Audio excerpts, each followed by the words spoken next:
إن الحمد لله نحمده ونستعينه ونستغفره ونعوذ بالله من شرور أنفسنا ومن سيئات أعمالنا من يهده الله فلا مضل له ومن يضلل فلا هادي له أشهد أن لا إله إلا الله وحده لا شريك له وأشهد أن محمدا عبده ورسوله وبعد. Kitab Syarh Sunnah kita sudah selesai. Kita masuk kitab baru, sebuah kitab yang ditulis oleh Syekh Muhammad bin Shalih Al-Utsaimin rahimahullahu ta'ala rahmatan wasi'ah, murid terbaik dari Syekh As-Sa'di, salah satu mufti besar di Saudi, ulama dunia yang namanya sering disebut-sebut bersama dua saudaranya, yaitu Syekh bin Baz dan Syekh Albani. Tiga ulama besar ini hidup dalam satu zaman, bahkan wafatnya tidak jauh. Ketiga-tiganya wafat tidak jauh, hanya beda beberapa bulan atau beberapa tahun. Beliau memberikan judul kitab ini dengan sebuah judul yang seluruh kitab bermuara ke situ. Seluruh sifat kitab adalah judul dari kitab ini, yaitu Al-Ilmu, Kitabul Ilmi, kitab tentang ilmu, yang dengan ilmu Allah membedakan manusia. Manusia itu berbeda sebagai manusia karena ilmu.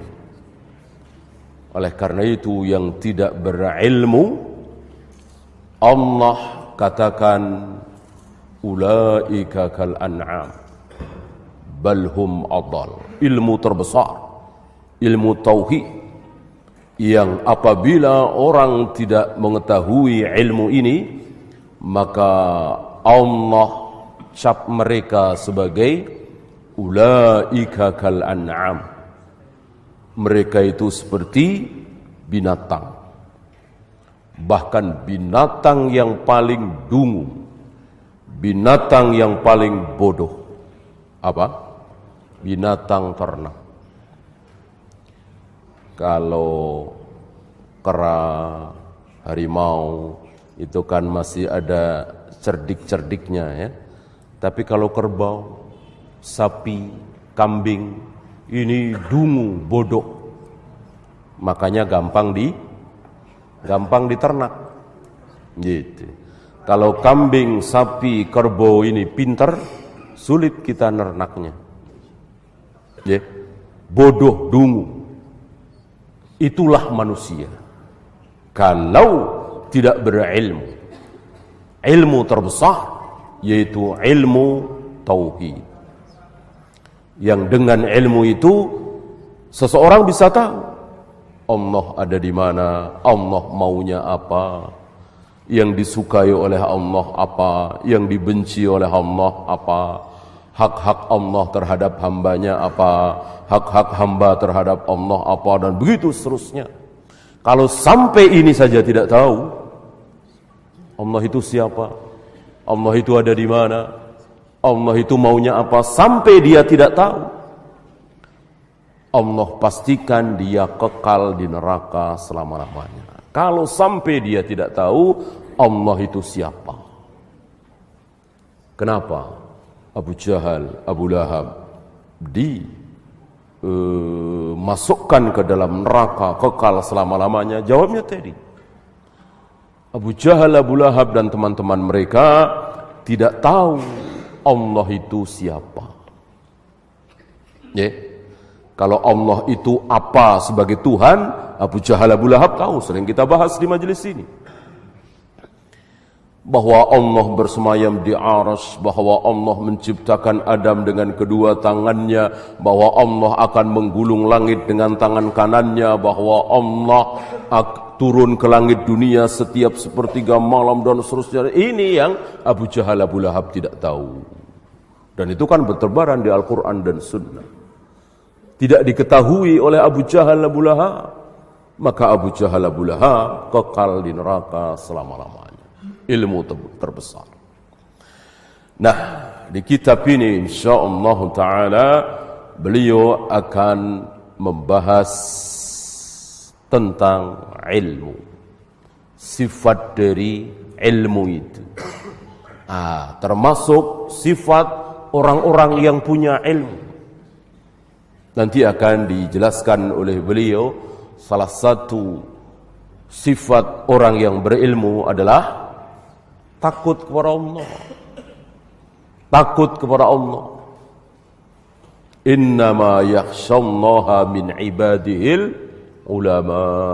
Ada huruf hasr innama di situ. Hanya yang takut kepada Allah hanyalah hamba-hamba Allah yang berilmu. Berarti semakin berilmu semakin takut. Semakin tahu siapa Allah itu, maka kita semakin takut. Oleh karena itu yang paling takut kepada Allah siapa? Tentu para nabi, para rasul. Manusia yang paling takut kepada Allah adalah para nabi, para rasul. Kenapa? Karena para nabi, para rasul paling tahu siapa Allah itu. Dengan apa mereka tahu tentang Allah? Siapa Allah? Dengan wahyu. Dengan wahyu.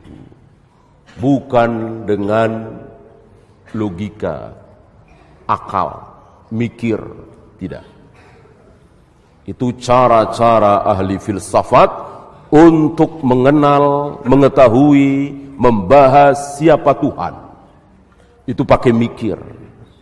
Pakai olah otak. Olah logika. Tuhan itu begini, Tuhan itu begini, Tuhan itu begitu. Dan ini semua teori. Ngarang mereka. Beda dengan para nabi, para rasul. Para nabi, para rasul diam. Memposisikan diri mereka sebagai orang yang tidak tahu apa-apa tentang Allah. Jadi ketika ditanya Allah itu di mana, diam. Sampai datang keterangan. Sampai datang keterangan bahwa Allah bersemayam di arsy, baru.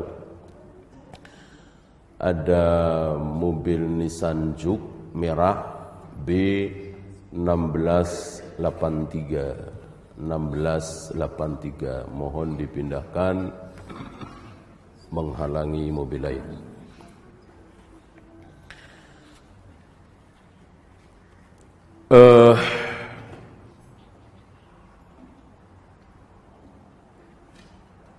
Saya awali sebelum kita masuk ke kitab beliau ini dengan sebuah riwayat sahih dari Imam Bukhari, Muslim dan lain-lain tentang ilmu ini.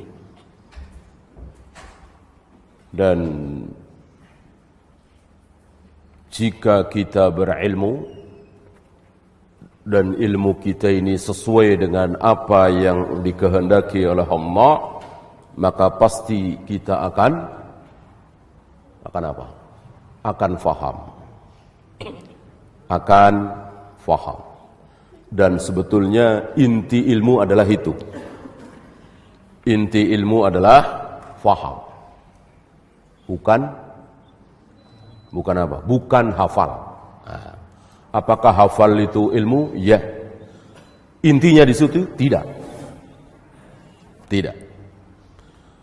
Sebab kalau inti ilmu adalah hafal, tentu banyak binatang burung yang berilmu. Kan ada burung yang bisa menghafalkan kalimat-kalimat tertentu. Apa kita katakan burung tersebut berilmu? Tentu tidak. Karena apa yang dia hafal, dia tidak faham. Maka inti ilmu adalah faham. Al-ilmu al-fahmu. Ilmu adalah faham. Oleh karena itu banyak para sahabat yang tidak hafal Al-Quran. Banyak para sahabat yang tidak hafal hadis-hadis Nabi secara kalimat-kalimat. Tetapi adakah para sahabat yang tidak faham? Tidak ada. Seluruh para sahabat faham ilmu tentang tauhid, rububiyahnya, uluhiyahnya, asma wa sifatnya. Walaupun kalau disuruh menerangkan tidak semuanya bisa. Antum harus tahu di antara para sahabat itu ada Mugis, ada Barira, ada budak-budak yang tidak menonjol di ilmu. Tapi mereka faham. Sangat faham. Dan itu menjadi bukti bahwa Allah menghendaki orang itu baik. Kalau Allah menghendaki seseorang itu baik, maka Allah akan bikin dia faham. May yuridillahu bihi khairan yufaqihu fid din. Barang siapa yang dikehendaki baik oleh Allah, berarti baik buruknya manusia itu adalah kehendak Allah. Manusia yang baik akhirnya masuk surga seperti para nabi, para rasul, para sahabat, para tabi'in dan seterusnya, itu kehendak Allah. Manusia-manusia buruk seperti Fir'aun, Namrud, Qarun, Abu Jahal, Abu Lahab, itu memang dikehendaki buruk oleh Allah. Nah, orang-orang yang dikehendaki baik oleh Allah, maka Allah akan bikin orang itu apa tadi? Faham. Faham. Diterangkan faham. Dijelaskan faham. Tahu, menerima, faham. Nah, orang seperti ini berarti dia dikehendaki baik oleh Allah. Oleh karena itu musibah, bahkan musibah besar sekali kalau sampai kita tidak faham terhadap ilmu. Ya. Dan usaha kita untuk membuat faham harus lebih besar daripada usaha kita untuk membuat apa tadi? Hafal. Hafal kan bagus. Hafal ayat ini, hafal hadis ini, tentu bagus sekali. Tapi faham lebih bagus. Ya. Faham butuh guru, butuh orang yang menerangkan agar kita faham. Kalau hafal, tidak. Antum bisa ngapalin sendiri. Ada hadis, antum baca berulang-ulang. Ada ayat, antum baca berulang-ulang. Satu ayat, 2 atau 3 baris, antum hafal, antum baca berulang-ulang 100 kali. Masa enggak hafal sih? Nah, mudah insya Allah kalau mau. Tapi faham, tidak bisa. Tidak bisa. Dan faham tidak berbanding lurus dengan kecerdasan. Gitu. Tidak mentang-mentang cerdas pasti dia faham. Tidak. Adakah profesor doktor di bidang agama ini, bukan profesor doktor di bidang umum, ya, tapi dia tidak faham kalau Allah kok berada di satu tempat, Allah kok berada di arsy. Yang dia fahami Allah itu ya di mana-mana. Ada nggak kira-kira? Profesor doktor insya Allah cerdas. Ada. Sementara ada yang SD saja tidak lulus, dia duduk di majelis ilmu sunnah, dia dijelaskan, dia diterangkan oleh ustadznya, gurunya, bahwa Allah berada di satu tempat bernama Arsy, dia faham, dia terima. Adakah? Ada. Berarti terserah siapa? Terserah Allah. Persis hadis tadi. Kan Allah yang milih. Si A aku bikin faham, si B tidak. Si C aku bikin faham, si D tidak. Terserah Allah. Nah, disitulah rahasia. Kenapa Nabi merengek? Rabbi zidni ilman warzuqni fahman. Lihat, warzuqni fahman. Bukan hifdzan. Bukan hafalan, tapi pemahaman. Ini yang diminta oleh beliau. Mestinya kita begitu. Oleh karena itu, jika ada sesuatu yang menghambat pemahaman kita, yang bisa menghalang-halangi kita untuk faham, jauhi sejauh-jauhnya. Lari kita dari hal. Kalau ada sesuatu yang menghambat pemahaman, apa? Yang bisa menghambat pemahaman kita apa? Syubhat. Orang yang terkena syubhat sulit sekali mau faham. Bahkan pemahaman yang sangat sederhana dan mudah bahwa Tuhan Maha Esa, Tuhan satu. Ini kan pemahaman yang gampang. Tuhan itu satu. Kalau lebih dari satu akan rusak dunia ini. Karena masing-masing punya kekuatan. Masing-masing punya kehendak. Dan gak ada jaminan kehendak Tuhan, 2 Tuhan, 3 Tuhan pasti sama. Ini kan logika yang sederhana. Tapi orang yang sudah terkena syubhat bertahun-tahun, dicekoki oleh pendeta, pastor, bahwa Tuhan itu ada 3 trinitas, kita jelaskan, ya gak terima. Itu dia. Coba kalau dia belum terkena syubhatnya para pendeta, para pastor, dia kosong saja, Tuhan itu apa dia nggak tahu. Lalu dijelaskan Tuhan itu satu. Lam yalid walam yulad walam yakul lahu kufuwan ahad. Insyaallah dia terima. Ini contoh mudahnya. Betapa syubhat bisa menghalangi kita dari faham. Maka tutup telinga kita rapat-rapat. Tutup mata kita rapat-rapat.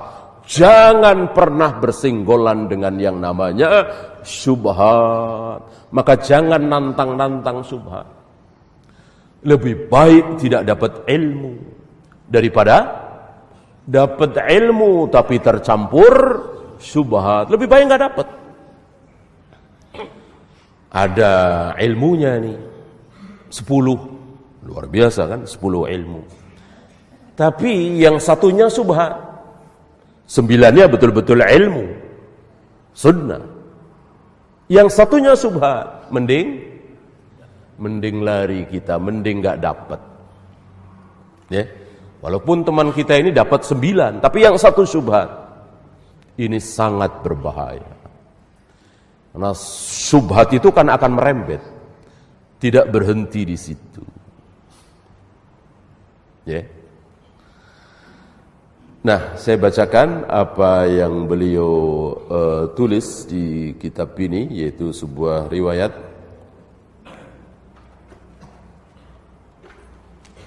Qala an-nabiy sallallahu alaihi wasallam. Hadis yang sangat terkenal. Man salaka tariqan, barang siapa yang menempuh satu jalan.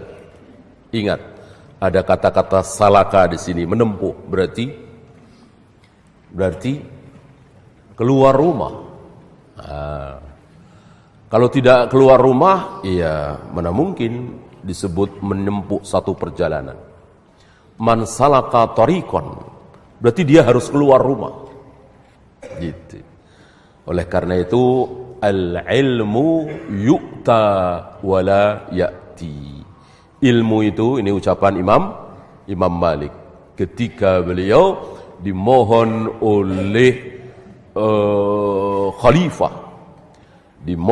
oleh khalifah untuk datang ke istana. Sebagian riwayat mengatakan gubernur Madinah.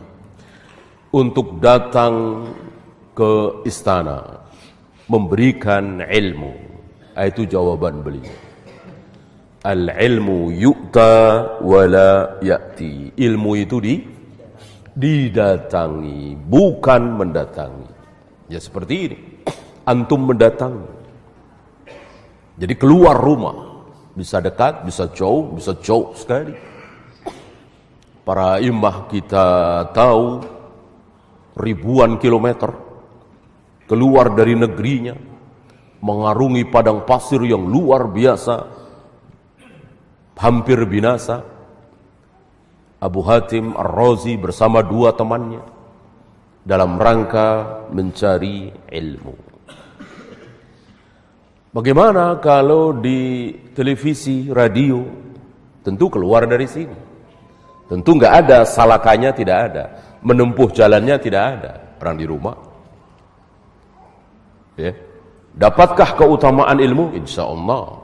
Tetapi keutamaan dalam hadis ini tidak. Karena di sini disyaratkan keluar menempuh perjalanan, walaupun dekat, walaupun beberapa meter.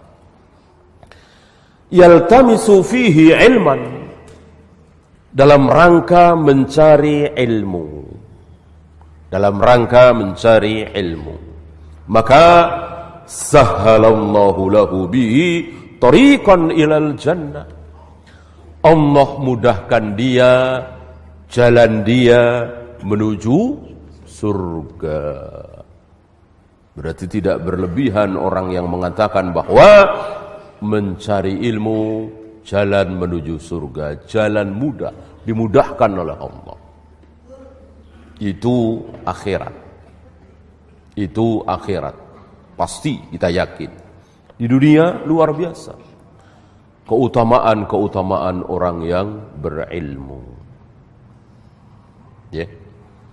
Salat sunat, puasa sunat, zikir dan seterusnya, ini semua kalah dengan ilmu. Kalah dengan ilmu. Bahkan ilmu yang mengatakan ini bid'ah, itu bid'ah, ini sesat, ini syubhat, dan itu benar ya. Dan itu benar, memang bid'ah, memang syubhat, memang sesat. Ucapan itu lebih baik dari salat sunat, puasa sunat, ya, umrah, ya, yang tidak wajib. Gitu. Kata siapa ini? Imam Ahmad. Apa hujah beliau? Karena salat sunat, puasa sunat, zikir, wirid dan seterusnya untuk siapa? Untuk diri sendiri. Sedangkan mengatakan saudara-saudara ini bid'ah, saudara-saudara ini sunnah, saudara-saudara ini halal, ini haram, ini sesat, ini hak, ini batil. Untuk siapa? Untuk dirinya dan orang lain. Berarti lebih besar. Dengan apa bisa mengucapkan seperti itu? Tentu dengan ilmu. Dengan ilmu. Tanpa ilmu mana bisa? Orang mengatakan ini sesat, ini syubhat, ini bid'ah. Tanpa ilmu mana bisa? Ya salah jadinya, kacau, asal-asalan kan? Sama dengan para dokter yang berani membantah, enggak betul itu mitos nih, ini kan mereka berilmu, maka berani mengucapkan seperti itu. Begitu pula para ulama. Wa innal malaikata la tadau ajnihataha. Para malaikat meletakkan sayapnya. Salah satu sifat malaikat adalah memiliki sayap. Nabi pernah melihat Jibril dalam keadaan aslinya. Nabi diberi kesempatan oleh Allah untuk menghitung sayap Jibril. Ada berapa? 600. Para malaikat meletakkan sayapnya sebagai tanda suka, senang, menghormati. Untuk siapa? Li talibil ilmi. Untuk para pencari ilmu. ridwan bima yatlub, karena senang dengan apa yang dia cari, senang dengan apa yang dia lakukan. Jadi malaikat itu senang melihat kita mencari ilmu. Para malaikat senang melihat orang-orang yang duduk dengan sabar, yang mentelaah dengan sabar, yang memperhatikan dengan sabar ilmu. Allah dan para malaikat senang. Maka Allah ciptakan malaikat-malaikat khusus. Jadi bukan Jibril, bukan Mikail, bukan Israfil, ada malaikat-malaikat khusus. Ya. Pernah kita bahas bahwa malaikat itu dalam hal penamaan dibagi dua. Dibagi dua. Pertama, yang satu. Jadi satu malaikat, istilah kita seorang malaikat. Seperti Jibril, Mikail, Munkar, Nakir. Ini seorang malaikat, satu malaikat. Satu individu malaikat. Bukan dua, bukan tiga. Satu lagi, malaikat yang penamaannya itu satu kelompok. Seperti Zabaniyah. Seperti Hamalatul Arsh. Para pemikul arsh, penjaga neraka Zabaniyah. Termasuk ini. Ada malaikat, serombongan malaikat yang diciptakan oleh Allah dengan satu tugas, yaitu mencari majlis ilmu, majlis zikir. Majlis zikir yang dimaksud majlis ilmu. Itu saja kerjaannya. Dia berkeliling di muka bumi. Kalau ada, berhenti di situ. Mengatakan, ini yang kalian cari, ini yang kita cari. Maka berkerumunlah. Dinaungi oleh para malaikat. Majlis ilmu. Barangkali antum ada pertanyaan. Apakah semua majlis ilmu? Ya, kan majlis ilmu kan banyak. Ada majelis ilmu salaf, ada syiah, ada rafidah, ada jahmiyah, ada mu'tazilah. Apakah semuanya? Mudah sekali jawabnya. Adakah malaikat yang terkena syubhat? Adakah malaikat yang terkena syubhat? Tentu tidak ada. Kalau ada malaikat terkena syubhat, mungkin. Ya, ini malaikatnya ini terkena syubhat Asy'ariyah. Majelis ilmu Asy'ariyah, dinaungi di situ karena malaikatnya terkena syubhat Asy'ariyah. Ada malaikat terkena syubhat Mu'tazilah, majelis ilmu Mu'tazilah seperti majelisnya Wasil bin Atha. Ya, seperti majelisnya Al-Jubba'i. Dinaungi di situ. Kan nggak mungkin ada malaikat terkena syubhat. Tentu malaikat tahu ini majelis yang benar itu yang mana, yang betul-betul ilmu yang mana, tentu malaikat tahu. Maka jawabannya bukan semua majelis. Tidak mentang-mentang majelis ilmu, tidak mentang-mentang dibuka dengan innal hamdalillah, tidak mentang-mentang dibuka dengan assalamualaikum. Ya. Lalu malaikat menaunginya, tidak. Malaikat tidak ada yang terkena syubhat.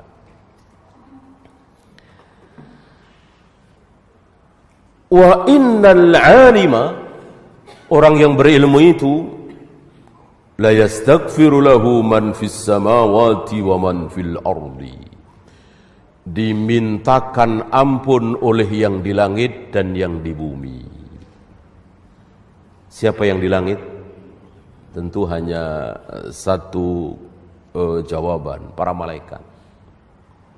Para malaikat. Di luar Allah, para malaikat. Adakah yang lain? Tidak ada. Tidak ada. Ya. Kita yakin dengan penjelasan Al-Quran dan Sunnah, yang di langit hanya para malaikat. Kita tidak sedang meraba-raba seperti orang Eropa, Amerika, Jepang dan seterusnya. Mereka sedang meraba-raba. Sebetulnya di atas sana, di langit, di planet lain ada makhluk apa tidak? Mereka meraba-raba. Mereka nggak kenal wahyu. Mereka nggak kenal qala Allah wa qala Rasul. Ya wajar mereka meraba-raba. Sementara mereka ingin tahu. Mereka ingin tahu, kan ada planet lain, kan ada bulan, ada ini, ada penghuninya nggak? Mereka sedang meraba-raba, kita sudah punya jawaban. Ya. Dari Allah dan Rasulnya. Waman fil ardi, dan siapa yang ada di bumi, tentu tidak tertutup malaikat. Karena di antara malaikat ada yang di bumi. Antum masih ingat ketika kita sholat berjamaah subuh, maka kita disaksikan oleh dua rombongan malaikat. Malaikat siang dan malaikat malam. Malaikat malam belum naik, malaikat siang sudah turun. Berarti kan dohirnya di muka bumi ini banyak malaikat. Ya. Hatta al-hitanu fil ma', sampai ikan yang ada di air. Ini berita gaib yang wajib kita imani. Ikan-ikan yang ada di air sedang memohonkan ampun untuk orang-orang yang berilmu, yang mencari ilmu. Luar biasa ini. Dan ini adalah kehendak Allah. Dan ini maunya Allah. Allah menghendaki seperti itu. Karena Allah senang sekali dengan ilmu. Begitu juga para malaikat. Maka di saat malaikat tahu kalau Adam berilmu, padahal ilmunya nggak ada hubungannya dengan hak dan batil, halal dan haram. Cuman tahu kalau ini pohon, kalau ini langit, kalau ini bumi, kalau ini batu, kalau ini namanya air, kalau ini namanya cuman itu. Wa 'allama Adam al-asma'a kullaha. Allah mengajarkan kepada Adam nama-nama itu. Ini namanya Ini namanya nama kan bukan, tidak ada hubungannya dengan hak dan batil. Ya kan?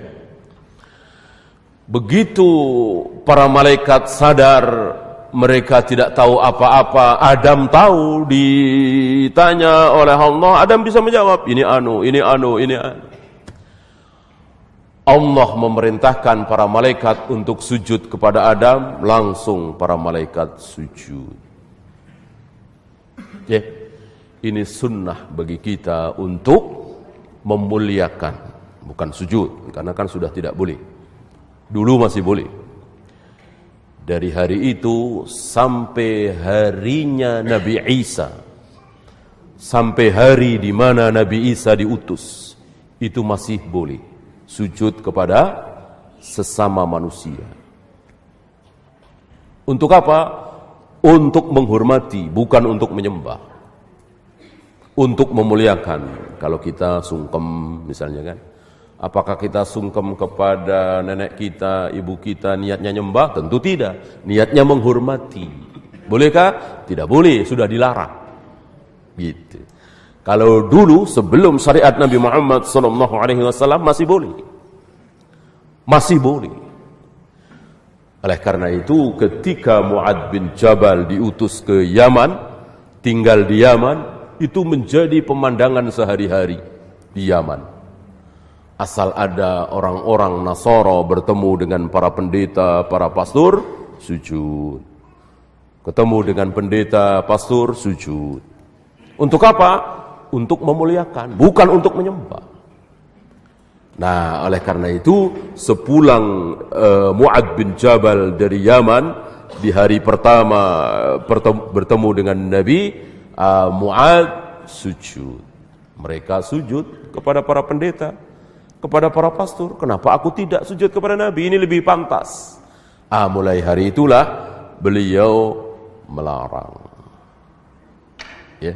Lau kuntu amiran, seandainya aku boleh memerintahkan seseorang untuk sujud kepada sesama manusia, maka akan aku perintahkan para istri untuk sujud kepada suami.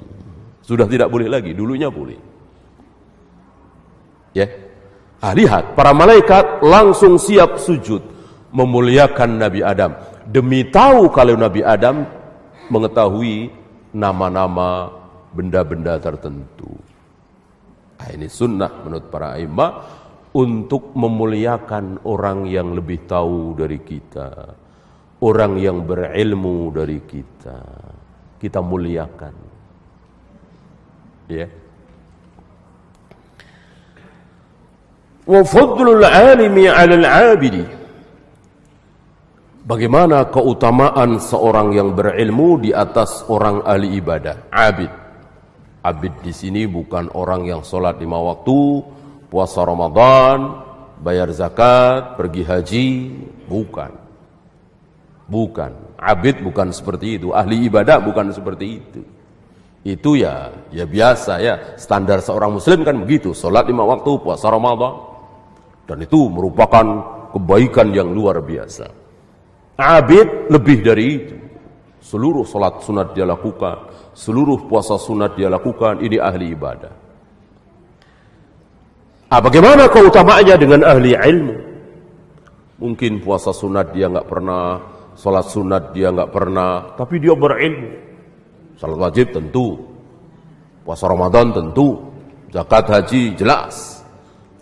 Tapi dia nggak pernah sholat sunat, puasa sunat, ibadah sunat. Tapi dia berilmu. Mana sunnah, mana bid'ah dia tahu. Mana yang syubhat, mana yang tidak dia tahu. Bahkan kaidah tafsir dia tahu. Bahkan ilmu ruwatul hadis dia tahu. Tapi nggak pernah sholat sunat, puasa sunat. Mana yang lebih mulia? Mana yang lebih utama? Yang ahli ibadah apa ahli ilmu? Ahli ilmu. Kira-kira perbandingannya seperti apa? 11 dengan 12? 20 dengan 21, ya, apa 1 dengan 100? 1 dengan 100 masih ringan, ya. Seperti apa? Kafadlil qamari ala sairil kawakib, seperti keutamaan bulan dibanding dengan bintang-bintang. Kan jauh sekali. Yang kita saksikan antara bulan dengan bintang itu kan jauh sekali. Kecil sekali bintang itu. Sinarnya. Ya kan? Jauh lebih kecil dari bulan. Bintang tidak sanggup menerangi bumi, ya kan? Walaupun berjuta-juta bintang kita lihat di langit itu, ketika bulan tidak ada, tetap saja bumi gelap. Ketika ada bulan bersinar, maka bumi terang, diterangi oleh bulan. Itulah ibadah dengan ilmu. Ya. Saya bikin perumpamaan.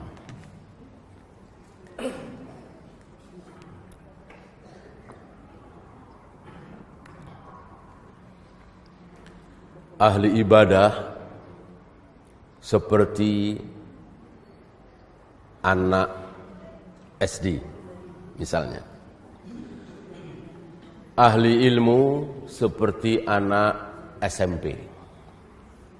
Ini kedekatan apa kurang jauh? Kalau dekat kurang jauh. Saya jauhkan lagi.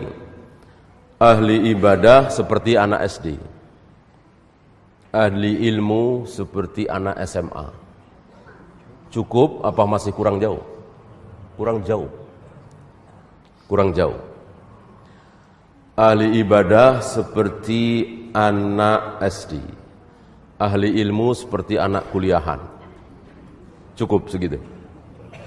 Ya, masih kurang. Ya, saya jauhkan lagi. Ahli ibadah seperti anak SD. Ahli ilmu seperti profesor doktor. Cukup kali ya? Segitu ya.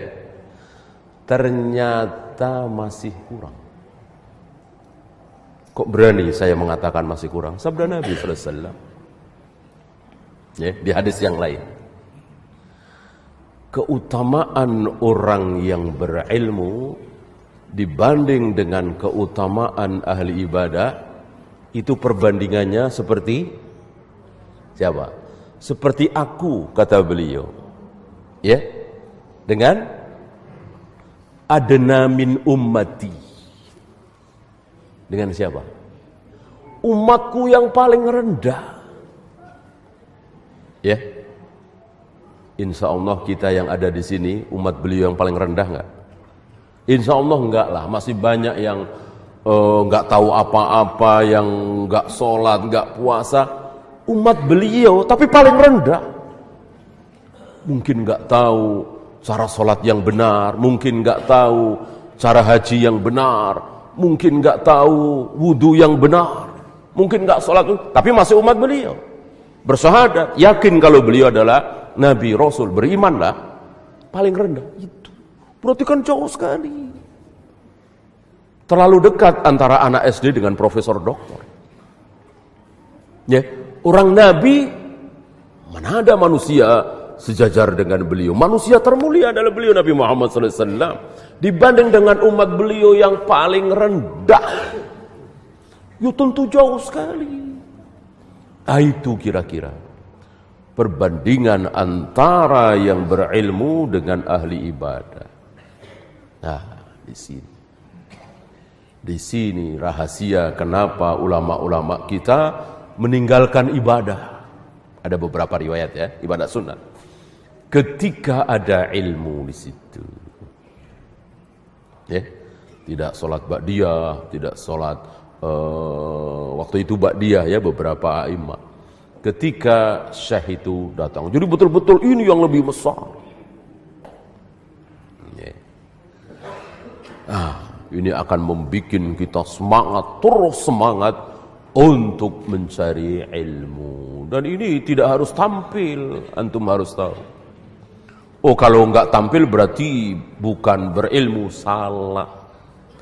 Salah besar. Lihat para sahabat yang semuanya berilmu, semuanya faham, tampil semua, ceramah semua, khutbah semua. Tidak. Lihat tadi, Mughis, Barirah, bahkan Khabbab bin Arad, bahkan Khalid bin Walid tidak tampil. Ya, sebagai ahli dalam ilmu, beliau tampil di medan perang. Jadi gak harus tampil. Cukup kita tahu, faham, diamalkan. Tahu, faham, diamalkan. Itu keutamaan besar sekali. Ketika di dada dia penuh dengan ilmu. Ini tahu, itu tahu. Oh, ini bid'ah, oh ini syubhat, oh ini salah, oh ini batil.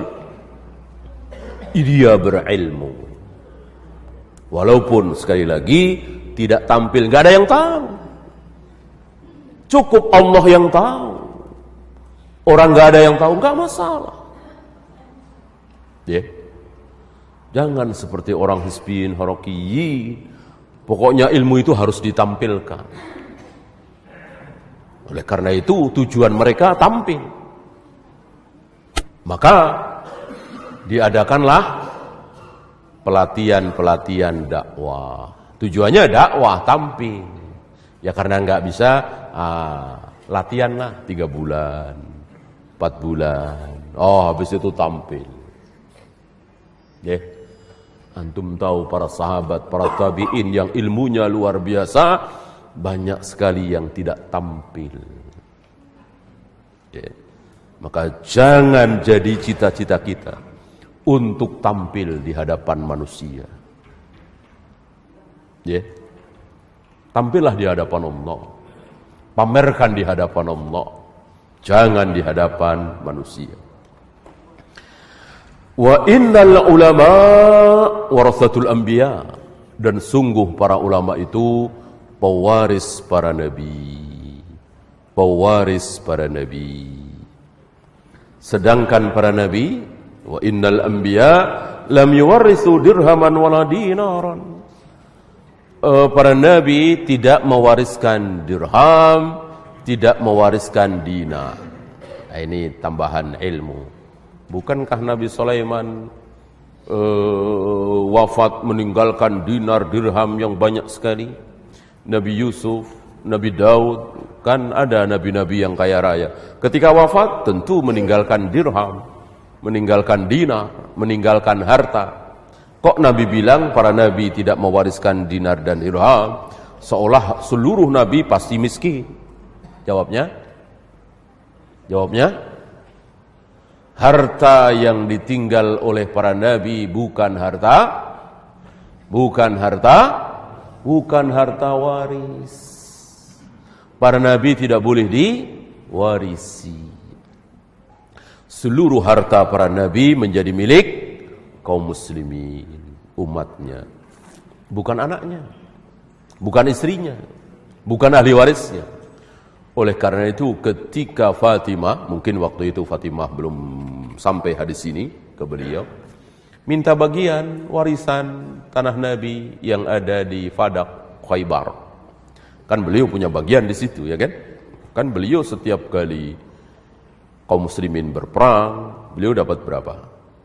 Fardul khumus 1/5. Maka antum harus tahu beliau itu kaya raya luar biasa. Bayangkan setiap berperang dapat rampasan perang, hitungan kita miliaran rampasan perang. Beliau dapat 1/5. Kaya raya beliau. Nah, Fatimah minta tentu ke Abu Bakar sebagai pengganti beliau, pengganti Rasulullah memimpin kaum muslimin. Oleh Abu Bakar tentu tidak diberi. Karena Abu Bakar faham harta Nabi tidak bisa diwarisi. Hadis ini membikin senang orang-orang Syiah Rafidhah. Diteriakkan kemana? Lihat nih kezaliman Abu Bakar, teganya Abu Bakar, sampai putri Nabi meminta bagian warisannya nggak dikasih. Hadis ini memang sahih. Ya. Lalu mereka bikin cara supaya mendoifkan hadis tentang larangan harta para nabi dijadikan waris. Begitu. Jadi menunjukkan bahwa Rafidhah itu betul-betul bikinan Yahudi. Lihai sekali. Untuk menipu, mengecoh kaum muslimin itu lihai sekali. Yang awam bisa terkecoh, seolah-olah ilmiah, padahal dibungkus oleh kebohongan mereka. Karena bagi mereka bohong itu tidak haram. Agama mereka bohong, taqiyah. Ya. Abu Bakar tidak memberikan karena memang para nabi, para rasul hartanya tidak boleh diwarisi. Ya, diberi dari jalan lain tetap. Dan enggak ada pembahasan. Fatimah langsung diam. Ali bin Abi Thalib langsung diam, semuanya diam, nggak ada masalah. Belakangan saja dimunculkan oleh Rafidhah. Kalau memang itu masalah, ya dari sejak zaman Fatimah, Ali tidak akan diam. Ya, maka di sini dikatakan para nabi, para rasul tidak mewariskan dinar, dirham. Walaupun di antara para nabi, para rasul ada yang kaya raya. Wa innama warrasul ilma. Para nabi, para rasul mewariskan ilmu. Ada lafaz innama, harful hasar tadi, huruf pembatas. Hanya para nabi, para rasul hanya mewariskan ilmu. Yang diwariskan oleh para nabi, para rasul hanyalah ilmu. Siapa yang mewarisi? Tentu para ulama.